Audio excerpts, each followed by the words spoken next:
ฮัลโหลสบายดีนำเสนอโปรแกรม Civil 3D 2018นะเราโปรแกรมเลยเปิดไฟมัน Civil 3D 2018 Matrix บวกคลิกเข้าไปเลยหลังจากเปิด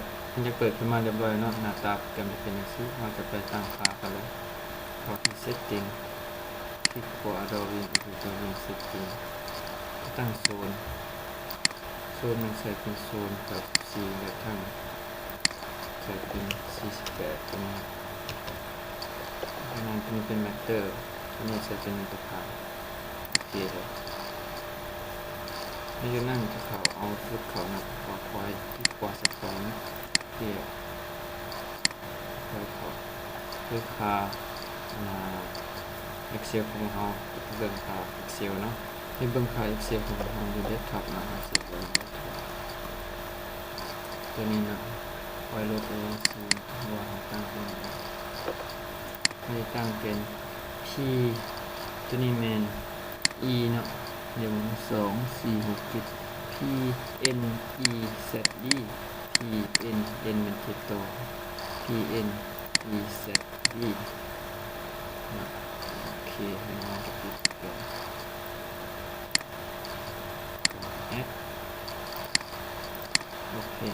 เราต้องปิด Excel ก่อนสมิจาเราก็เขาจะไปเป็น P N E Z D นะตัวคีย์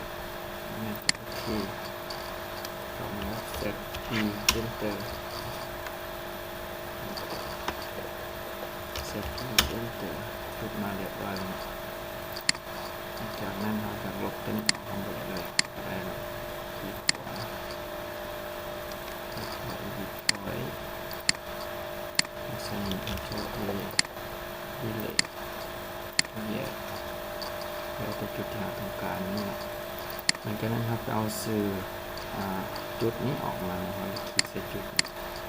คลิกขวาคอยพวก Property ออกมาเลือก Illusion Encryption คลิกใส่Layout นะนี่นะครับจะใส่ลงภายในของจุดที่ออกมานะใส่หนึ่งสีใส่สีตามใจที่หนึ่งไว้ใส่หนึ่งตัวกันเลยใส่สีกันลายโอเคลายมาตัวนี้มันจุดเข้ามาขนาดมาเกิดแล้วออกเป็นวงมวลเนาะว่าคือบาทวงมวลก็ได้ใส่เป็นหนึ่งก็ได้โอเคลายโอเคเนาะออกมาเรียบร้อยนะจุดแต่ละจุดที่เอาไปเก็บเนื่องจากได้ไฟเรียบร้อยแล้วนะเราจะเอาเซอร์เฟซออกมาด้วยการคลิกขวาสร้างเซอร์เฟซเซอร์เฟซตั้งสื่อลบตัวนี้ออกมานี่มันรับเสียงนะเอา1 หาเม็ดนะใส่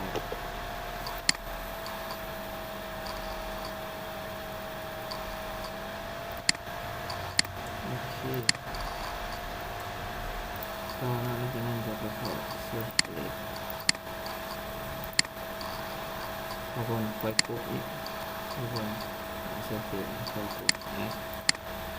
ที่สนิทไลน์โอเค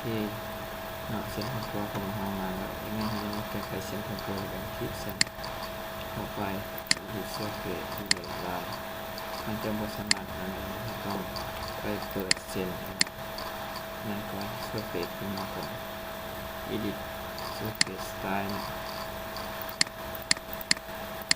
Display เพื่อเปิดมาแพ็กเกจออกมาเสื้อเฟซมันเขียนจับจองสักกันเรียบร้อยเสร็จที่เหลือได้เพื่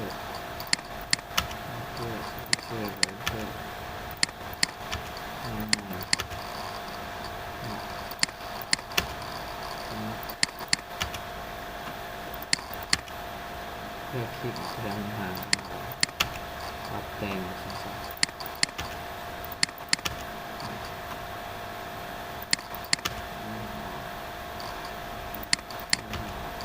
ลองขยาวเพิ่มโอเคกันจะมาปล่อยไปครับปิดกันออกนะ คลิกเอาไปก็ได้ครับบอร์เดอร์มันเส้นขอบนะแพ็กเกจมันเส้นจองสักกันโอเคคุณสังเกตเห็นว่าเส้นสเปกของเราเป็นคอนโทรลของเราบางงามคลิกใส่คลิกขวา edit surface style เข้าไปที่คอนโทรลสมุดคลิกมอนี่ใส่เป็น tool ดึงมันกลับมาที่จอไฟล์โอเคเสียงจะโค้งงามนะแล้วนี่จะเอาสื่อเสียงระดับนี้ออกมาโซนกับเสียงระดับคลิกเสียงนี้เลเบลนี่แล้วมันจะกด F3 เพื่อว่าให้มัน snap เพื่อว่าให้มันข้างแล้วก็คลิกแล้วก็เรื่องของข้างกด F3 คือ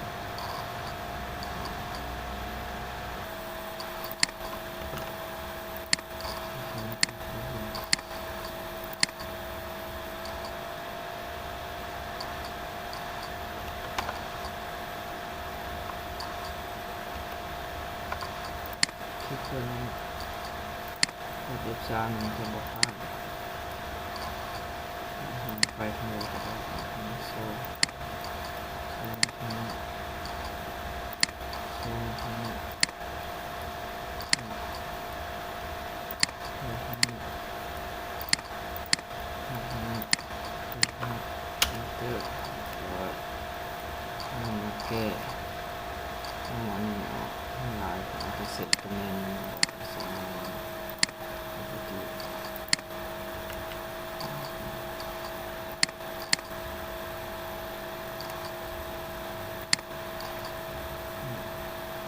เงินจะปิด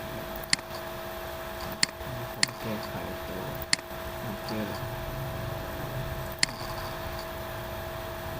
ครับผมสั่งคลิกเสน่ห์ก่อนเลือกเป็น1คลิกเสน่ห์โอเคนี่มันตำแหน่งของตัวหนังสือนะใส่2ก็ได้มีสีของตัวหนังสือสี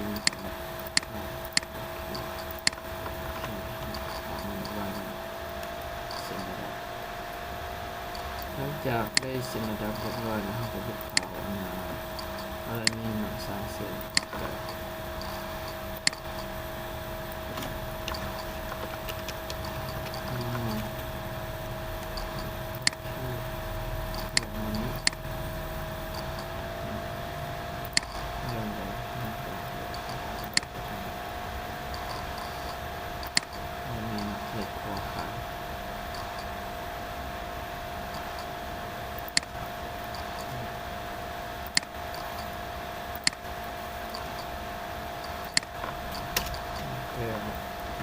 สิ่งงานได้เป็นเรียบร้อยแล้วเราจะมาสร้าง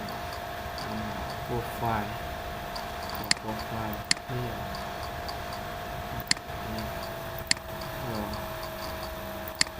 นี่เป็นเดียวกันเพื่อโปรไฟล์เรามาที่วงงามเนาะถอดสเกลของตั้งสเกลก่อนที่โปรไฟล์สไตล์ครับนี่เรื่องมันนี่เป็นคัสตอมเดี๋ยวมันพิมพ์ใส่1,000เดี๋ยวตั้งพันว่าจะลงมาแบบไหนนี่เข้ามาปิดนี่เรื่องนี้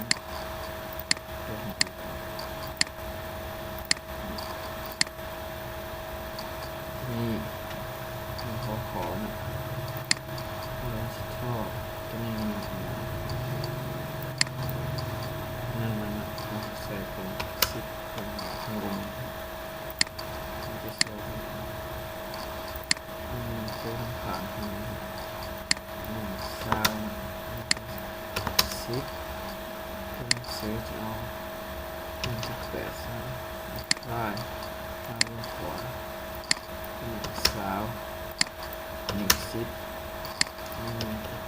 อีกการเขาขับขับมันไงมันมาถึงไปตัวหนังสือสเกลของเราหนังสือเป็นน้อยกว่าถ้าเราเป็นอะไรเป็นแก่ตัวแก่อะไรก็คิดสิ ตัวนี้เอาจุด2สัก2.2 3เอาไปใส่2.2จะใหญ่ครับหลังจากนั้นเราจะออกแบบเส้นทางเขาโปรไฟล์ที่เส้นออกแบบของเขามันจะเป็นเส้นดีไซน์โอเควันนี้เราจะเก็บอีกทีจะมีอีกตามว่าเราจะกำหนดให้ที่สัญญาที่จะได้นะครับจากตัวอย่างเราจะกำหนดให้จะให้สเนปกด F3 จะแรงมาเลยอันนี้เราต้องกด F8 ซี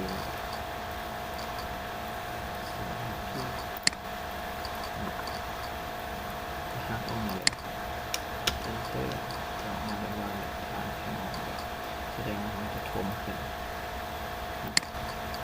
นี่ก็เราจะไปเปลี่ยนตัวนี้หน่อยให้เป็นโซ่เส้นกับเส้นนองเส้นที่ขวาที่จะกดไปสตาร์ท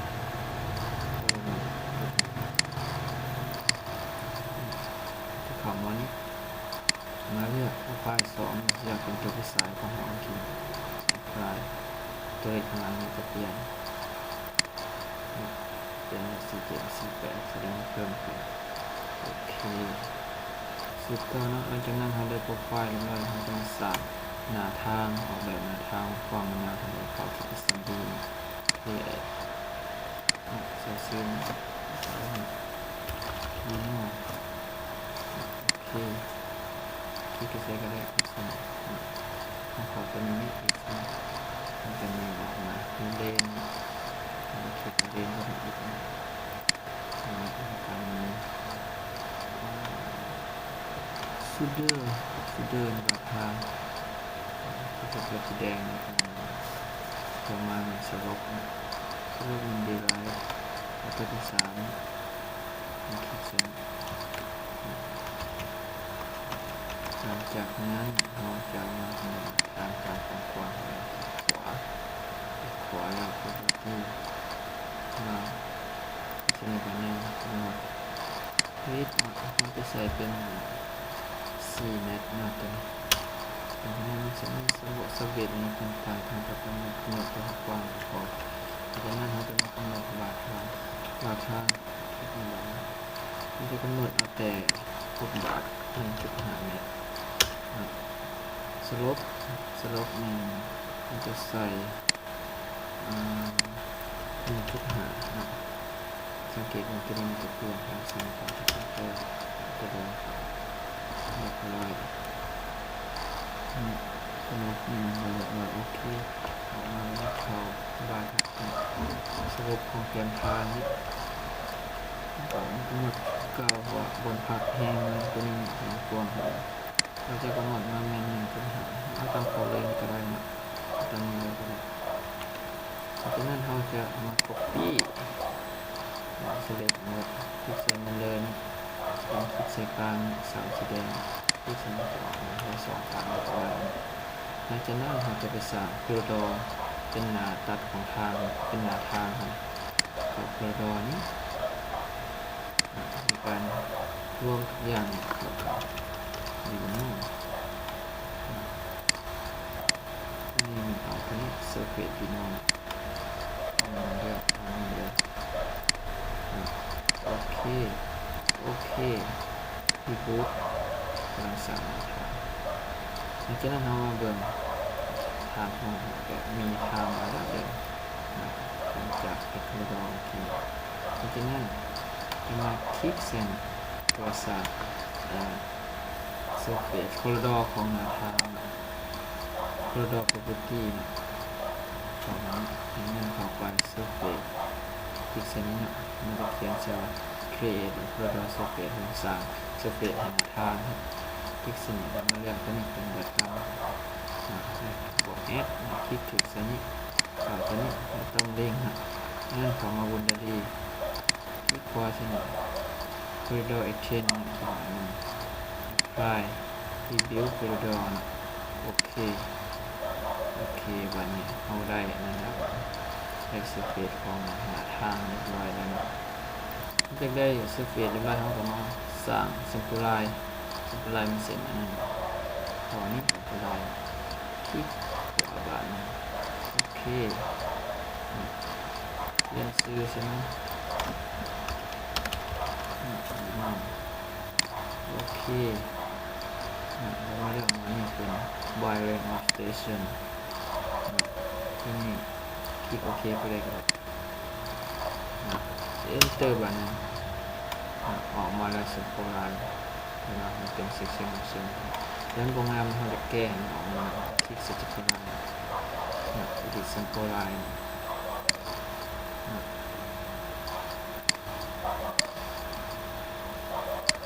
simple line ก็จะใส่ x นี่นะครับจะลบใส่ขาลบด้วยบวกก็ได้ออกไปได้ลบประมาณ15นี่ออกไป15โอเค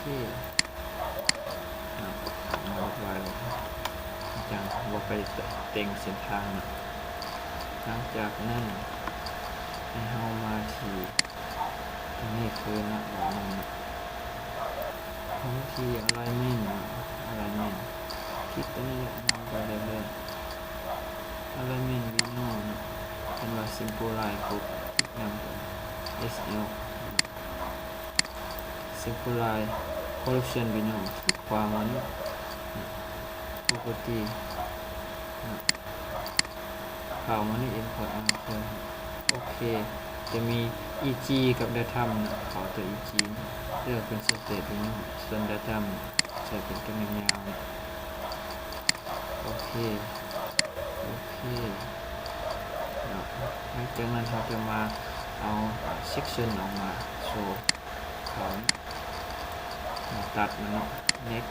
ทีนี้มันจะเห็นขอบเนาะเราจะบอกเอาจะ section มันออกแบบธรรมดา next ต่อไปเรื่อยๆเพื่อ section ที่เกลียบบนวาง section มันจะออกมาทีนี้มันจะผมส่วนลายเป็นทางของมันให้นั่นได้ตัดออกมาแล้วเราก็ไปเอาปริมาตรนะเรื่องมันขอไปที่analyst เนาะไปที่total volume table โอเคอีกหนึ่งก็ออกเรียบร้อย